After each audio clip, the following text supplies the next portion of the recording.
Hello, my name is Joseph Crane, and I'm one of mankind's last historians. If you're hearing this recording, that means I succeeded. I broadcast today from my own personal quarters. I converted it into what used to be called a radio station. What I'm doing here today is chronicling mankind's history, what happened before and what's happening now. I'm not even sure the point of all this. I don't even know if it'll ever be heard. I'm not even sure that it's being recorded and picked up. It's not like there's anything on this planet that can understand this, but maybe it'll be found later by someone that comes long after we're gone, and I don't want us to be forgotten. I think it's important that our history is logged, because someday when we are all gone and there's nothing left, we can be remembered. And I understand that there are books with our history that have been written down, but those books are with us. They're in a caravan, riding in our collective here on the ground. And I can't help but wonder, what if those are lost? What if the vehicle, the repository that they're in, what if that breaks down? What if we lose it, or if it breaks and then we can't fix it by the time the encroaching darkness comes on us? And then, yeah, we could probably pick it up next cycle, but we all know that it would be ripped to shreds, and nothing in there would be savable. The reason that I'm doing it this way and not writing a book, not only to stop it from being destroyed, but because I'm uploading it to one of our satellites, or one of our ancestors' satellites, Orbiter 1. I've been told that it records anything that's transmitted on this frequency, so I'm hoping that it picks it up, that someday it's heard.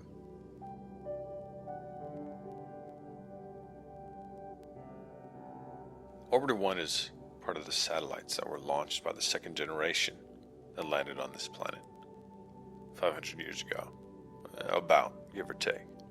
And they say that it's still running, that it has its own solar panels, and that it could run for 1,000 years. I hope they're right, because otherwise I'm speaking these words just to a black void, not to be heard by anyone. I seriously doubt that there's anybody around here in our camp or in our caravan that's going to be listening to this, so I'm not doing this for them.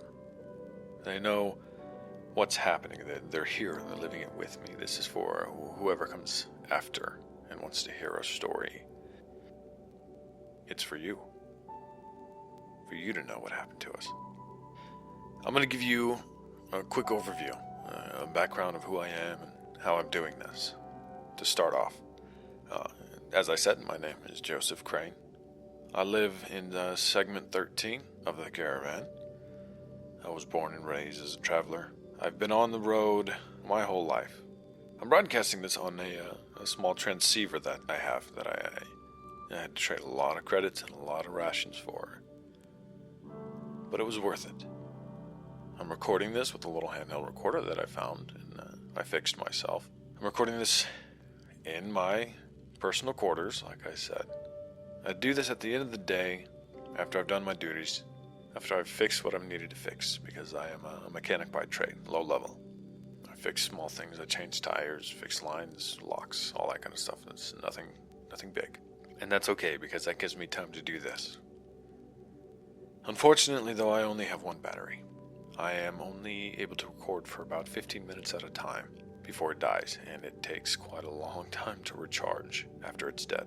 I recharge it with a small solar panel that I found. And I could get in a lot of trouble if they found that I was using a solar panel just for myself, but I don't care. It's worth it.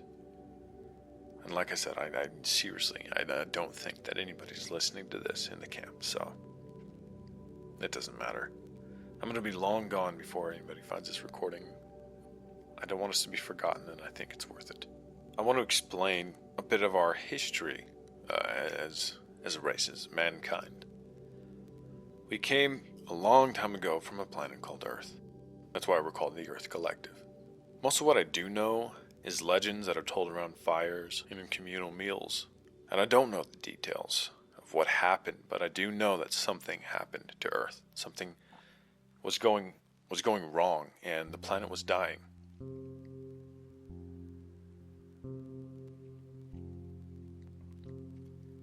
Our ancestors had to leave, and they didn't have a whole lot of time, that I do know.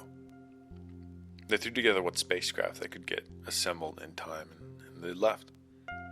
They didn't have enough time to make ones that had enough space for everything. They pretty much had food, water, and people.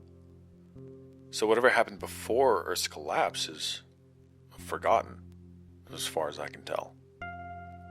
Maybe there are records of it somewhere, but they're not with us, not in the caravans.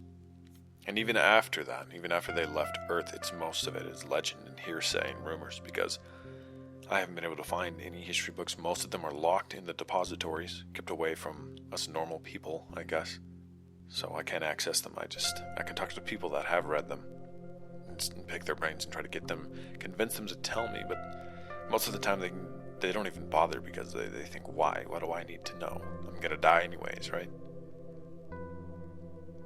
After they left Earth, they kept flying.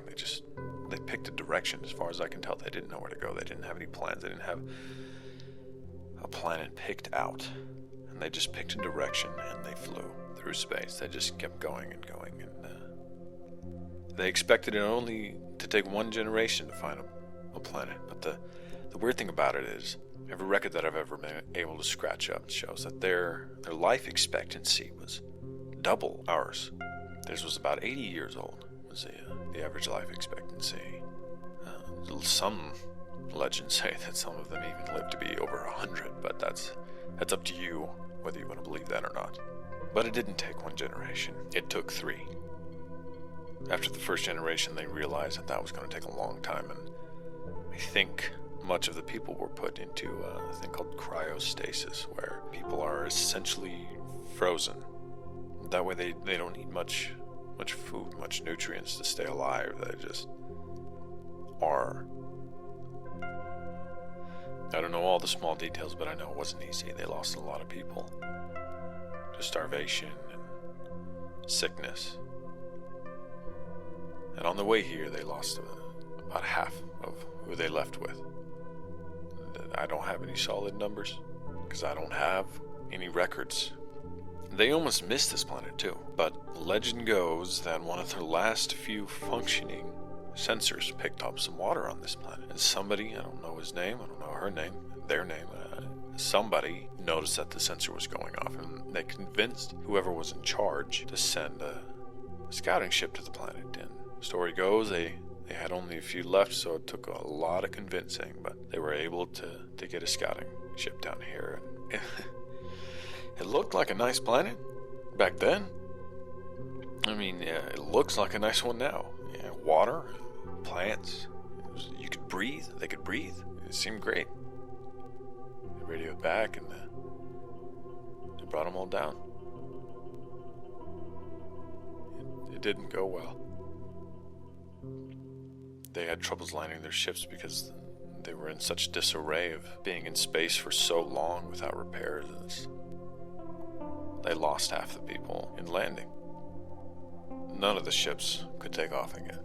I mean, they were barely flying as it was. So they landed, and when they collected themselves, they buried their dead. Legend says that they cannibalized the ships that they landed, and they tore them all apart and used those pieces to start a new life, to build vehicles, to build buildings, to build all the things that they would need. It's generally considered that the time after that, it was peaceful. It didn't stay that way. Well, my battery's dying.